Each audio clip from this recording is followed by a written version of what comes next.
La fourchette de ma sœur, Chloé, s'est figée en l'air à la seconde où son mari est entré dans le salon privé du restaurant, et elle s'est immédiatement mise en scène.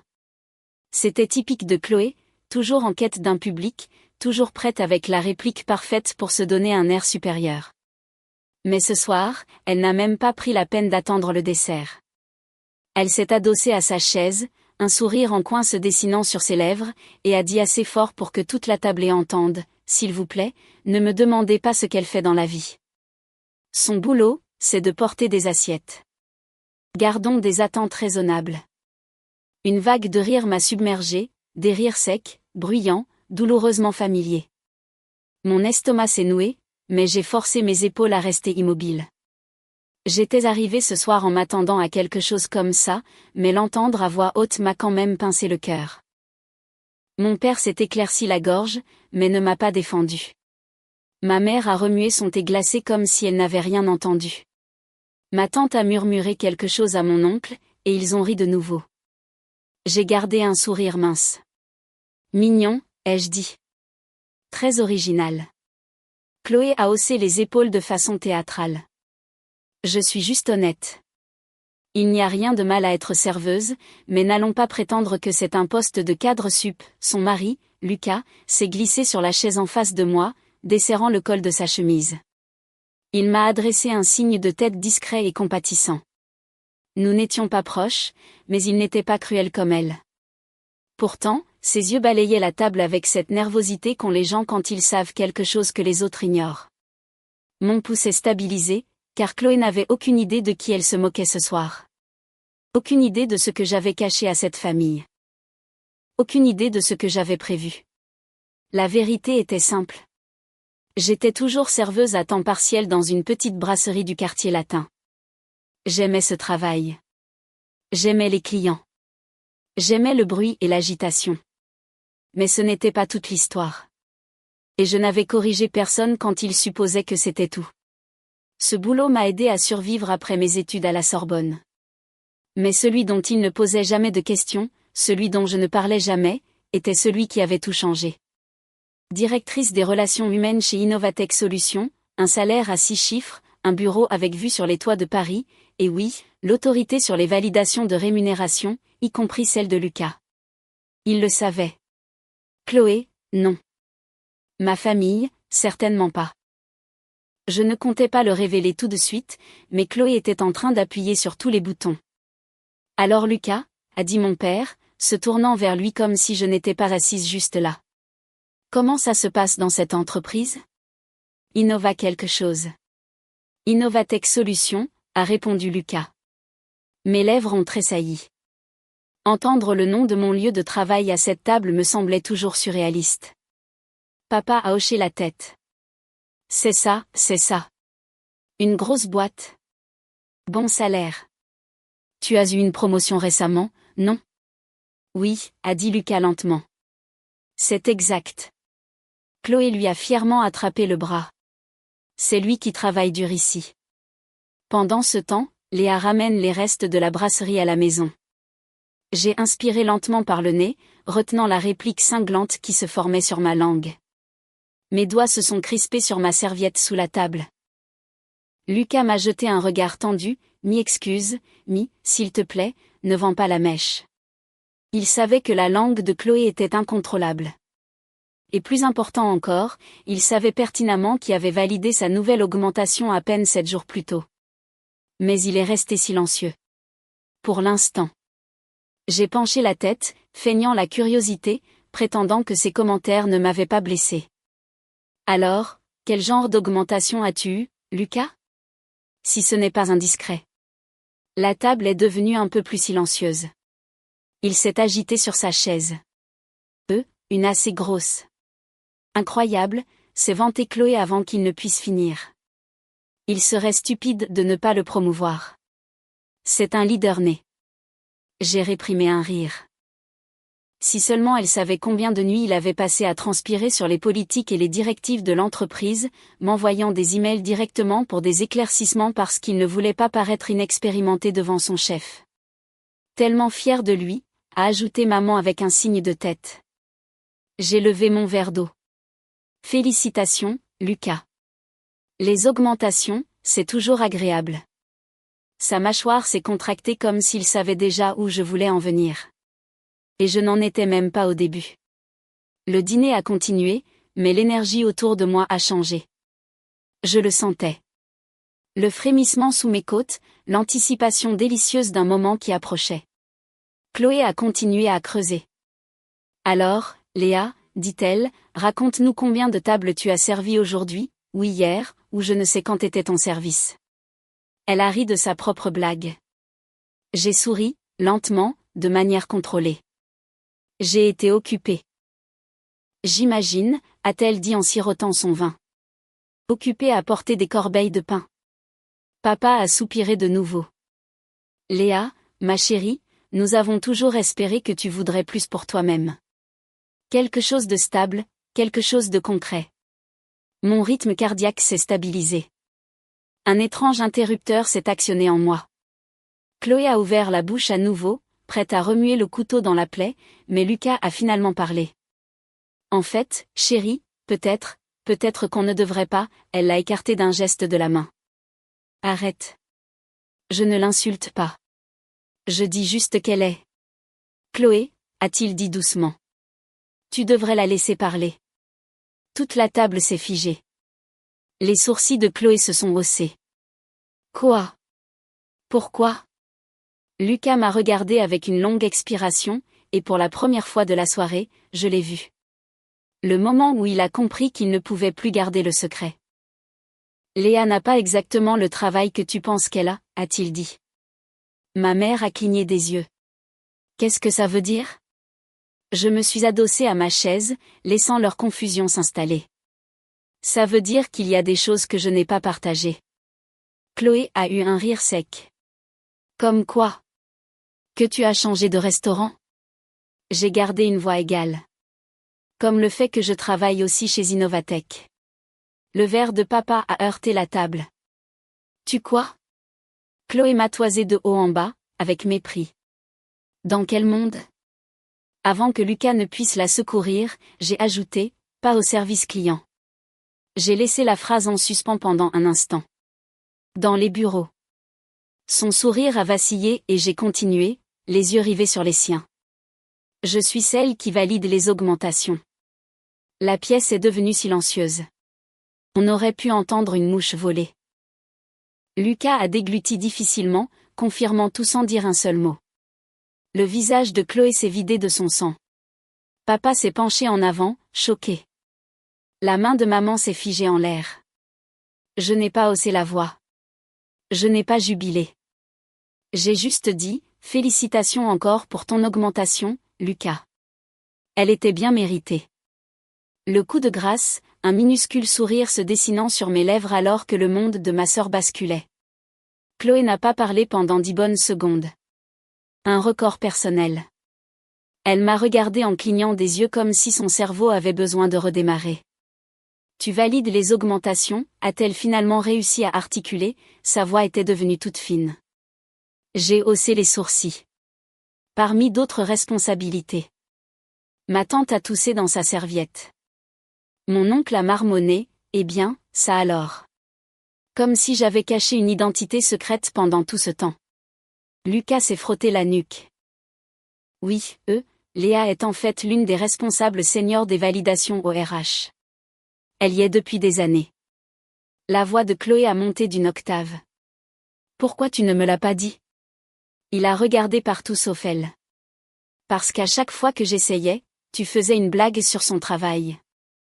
Je me suis dit que ça ne valait pas la peine de se disputer. Sa bouche s'est de nouveau ouverte. Mais pour une fois, elle n'a pas trouvé de répartie. Mon père s'est penché en avant, les sourcils hauts. Léa, c'est vrai? Tu as travaillé dans les bureaux tout ce temps? J'ai hoché la tête. 3 ans. Le regard confus de maman s'est adouci, mais quand elle s'est tournée vers Chloé, de l'agacement a brillé dans ses yeux. Eh bien, dit-elle froidement, peut-être qu'on ne devrait pas faire de suppositions sur les gens. Chloé s'est hérissée, les joues devenant roses. D'accord, mais pourquoi être serveuse alors? Pourquoi ne pas simplement dire que tu avais un vrai travail? J'ai expiré lentement. Parce que j'aimais garder des pans de ma vie séparés et que je n'avais pas envie de chercher l'approbation de gens qui ne prenaient même pas la peine de poser des questions. Ça a fait mouche. Chloé s'est raidie.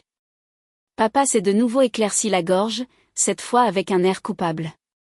Ma chérie, on ne voulait pas, si, vous le vouliez, l'ai-je coupé doucement, mais ce n'est pas grave. Ça m'a poussé à travailler plus dur. Une tension silencieuse a épaissi l'air. Les plats sont arrivés. Saumon pour Chloé, pâtes pour moi, mais personne n'a touché à sa fourchette. L'ego de Chloé n'en avait pas encore fini. Et alors ? A-t-elle lancé sèchement. Tu es une sorte de grande patronne maintenant. Non, ai-je dit simplement. Juste quelqu'un qui fait bien son travail. Et quelqu'un que ça ne dérange pas d'être sous-estimé. Lucas a laissé échapper un petit rire étouffé. C'est l'euphémisme du siècle. Chloé lui a lancé un regard assez aiguisé pour trancher l'acier. Puis elle m'a regardé à nouveau, plus doucement maintenant, incertaine d'une manière que je ne lui avais jamais vue. Est-ce que je t'ai mise dans l'embarras ? A-t-elle demandé à voix basse. Oui, ai-je dit honnêtement. Mais je ne suis pas là pour prendre ma revanche. Je veux juste du respect. Du respect élémentaire. La table est redevenue silencieuse et quelque chose d'inattendu s'est produit. Ma mère s'est penchée et m'a serré la main. Nous sommes fiers de toi, a-t-elle murmuré. Vraiment ? Ma poitrine s'est serrée. Une sensation chaude et instable est montée dans ma gorge. Papa a hoché la tête, cette fois plus fermement. Tu t'es construit une vie, Léa. On ne le savait juste pas.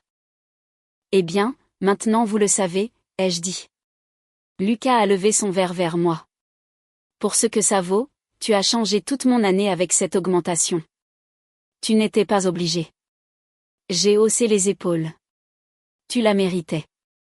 Tu travailles dur. Je savais que ton chef ne s'y opposerait pas, Chloé a fermé les yeux comme si elle avait besoin d'un moment. Puis elle a murmuré, je suis désolée. Le choc autour de la table rivalisait avec la chute d'une météorite. Ma tante a même eu un hoquet de surprise. J'ai étudié son visage attentivement. Pour une fois, elle ne jouait pas la comédie. Elle n'avait pas son sourire narquois. Elle avait l'air sincèrement honteuse. Je n'aurais pas dû me moquer de toi, a-t-elle dit en triturant sa serviette. Je ne savais pas que tu avais tout ça en cours. Tu n'as pas demandé, ai-je répondu doucement. Elle a hoché la tête, déglutissant difficilement. Je ferai mieux. Et étonnamment, je l'ai cru. La tension autour de la table a commencé à se dissiper. Les épaules se sont détendues. Papa a esquissé un petit sourire. Ma tante a pris son verre d'eau. Les conversations ont repris. Cette fois, plus calme, plus douce, avec moins d'angles vifs. Chloé a réessayé. Peut-être qu'après le dîner, tu pourras me parler de ton travail. Le vrai. J'ai souri en retour. Avec plaisir. Ce n'était pas une vengeance. Pas de la manière dramatique et explosive que les gens imaginent. C'était mieux. Je n'avais pas besoin de l'humilier en retour. J'avais juste besoin qu'elle me voie clairement, et elle l'a enfin fait. Au moment où les cartes des desserts sont arrivées sur la table, la tension s'était suffisamment apaisée pour que les gens parlent enfin sans chuchoter. C'était étrange, comme si tout le dîner avait bifurqué sur une autre voie, une voie où je n'étais ni invisible ni la tête de turc de la famille. Lucas s'est penché en avant, les coudes sur la table. Alors, Léa, dit-il avec un petit sourire, tu as vraiment gardé tout ça pour toi. Oui, ai-je répondu. Je ne le cachais pas par défi. Je voulais juste une vie qui ne tournait pas autour du besoin de faire mes preuves à chaque minute. Maman a hoché la tête, presque gênée. On aurait dû demander. On aurait dû faire plus attention. Ça aurait été bien, ai-je dit gentiment. Mais je ne vous en tiens pas rigueur. Chloé s'est de nouveau agitée sur son siège, ses doigts caressant le bord de son verre d'eau. Elle paraissait plus petite, en quelque sorte. Toujours elle-même, toujours théâtrale, mais avec les angles moins vifs. Alors, à quoi ressemble ta journée ? A-t-elle demandé. À ton travail ? Je veux dire, qu'est-ce que tu fais exactement ? Je l'ai expliqué simplement. Je gère les problèmes des employés, je sers de médiatrice dans les conflits, je négocie les salaires et je valide les ajustements de rémunération. Certains jours sont faciles. D'autres, j'ai l'impression de jongler avec le feu. Lucas a hoché la tête. Elle ne plaisante pas. Les RH chez Innovatech, ce n'est pas une partie de plaisir. Chloé m'a regardé, se mordillant la lèvre. J'ai toujours cru que les RH, c'était juste de la paperasse. Ce sont des gens, l'ai-je corrigé doucement. Des gens avec de vrais problèmes, de vraies peurs, de vrais objectifs. Et parfois, je suis la seule barrière entre un employé et une situation injuste. Ses yeux se sont adoucis. En fait, ça a l'air important. Ça l'est, ai-je dit. Elle a dégluti. Je n'aurais pas dû me moquer de toi. Je ne savais vraiment pas, j'ai souri. Chaleureusement mais fermement. Maintenant, tu sais. Le serveur est revenu avec les desserts. Cheesecake, fondant au chocolat, tiramisu. Pour la première fois de la soirée, Chloé a poussé son assiette vers moi. On échange, a-t-elle demandé tranquillement. J'ai reniflé. Tu détestes toujours le cheesecake. Seulement quand il me regarde. Nous avons échangé nos assiettes et elle m'a offert un demi-sourire. Une offrande de paix dans son langage. Mon père a levé sa tasse de café vers moi.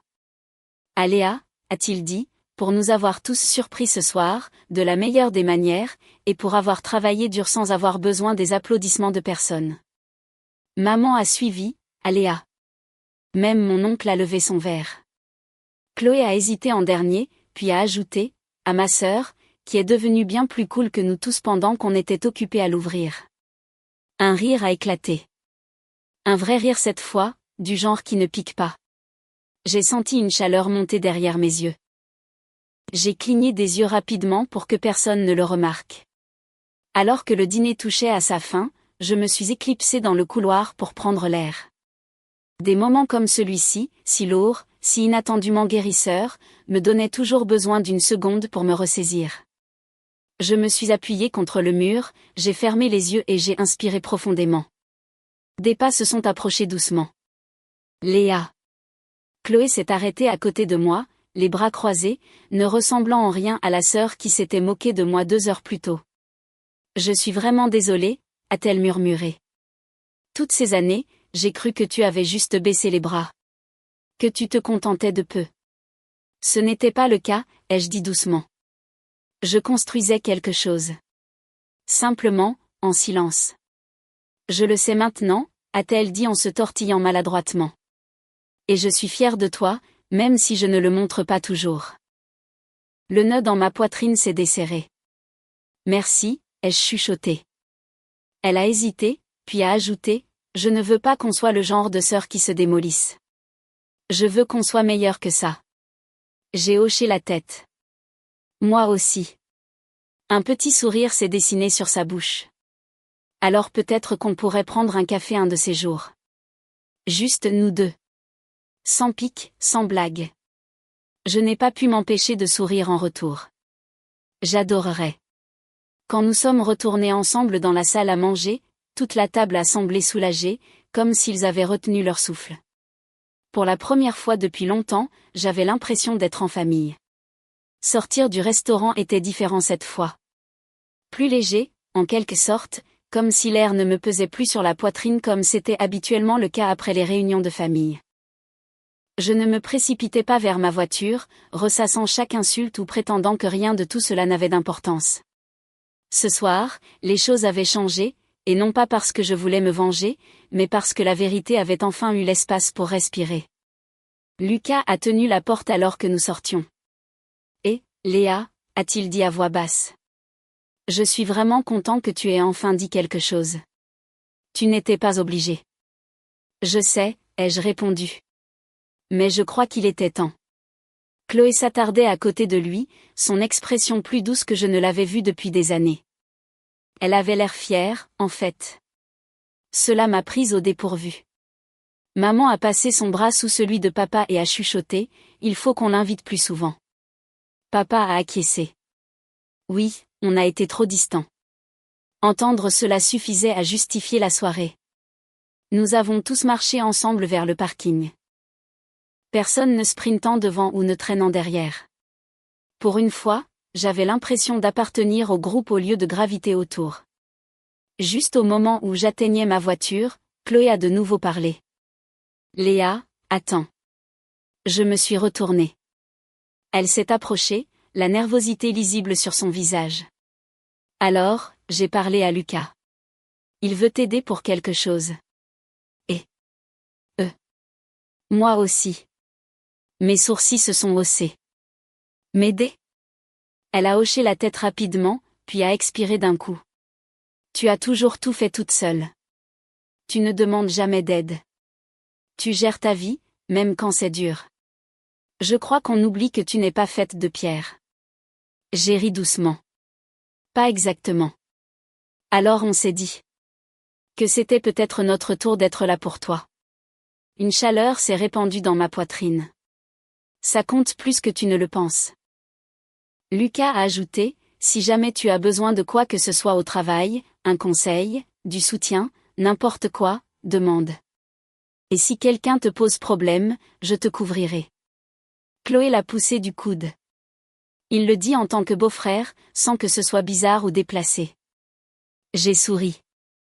J'avais compris. Elle m'a regardé à nouveau, sérieusement cette fois. Je ne me moquerai plus de ton travail. Je ne te rabaisserai plus. Je veux être meilleure. Et je veux qu'on soit meilleur, ai-je répondu. Ses yeux ont brillé. Bien. Alors c'est notre nouveau départ. Nous nous sommes étreintes.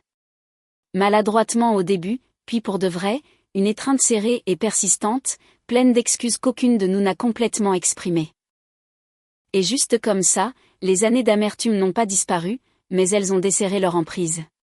Plus tard ce soir-là, en rentrant chez moi, j'ai enlevé mes chaussures, me suis blottie sur le canapé et j'ai ouvert mon ordinateur portable. Ma boîte mail a signalé une nouvelle notification. Objet, félicitations, Léa. Expéditeur, conseil d'administration d'Innovatech Solutions. Mon cœur s'est accéléré. J'ai cliqué.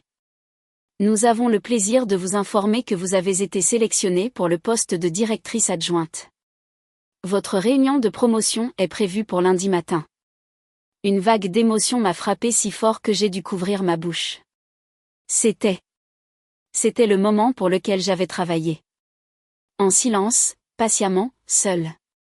Et maintenant, je n'étais plus seule. Le timing semblait irréel, presque cinématographique. Quelques heures après m'être affirmée, après avoir exigé le respect des personnes qui comptaient le plus, voici la reconnaissance de l'endroit où j'avais travaillé si dur. J'ai cligné des yeux rapidement, les larmes brouillant l'écran. Puis mon téléphone a vibré. Un message de Chloé. Café demain? C'est ma tournée. Je pensais ce que j'ai dit. Fière de toi, sœurette. J'ai ri doucement, essuyant mes larmes. Pour la première fois depuis longtemps, ma vie ne semblait pas divisée entre qui j'étais à la maison et qui j'étais au travail. Pour une fois, tout s'alignait, le respect, la famille, la paix, le progrès, un nouveau poste, un nouveau départ, et le meilleur de tout, une sœur qui me voyait enfin pour qui j'étais vraiment.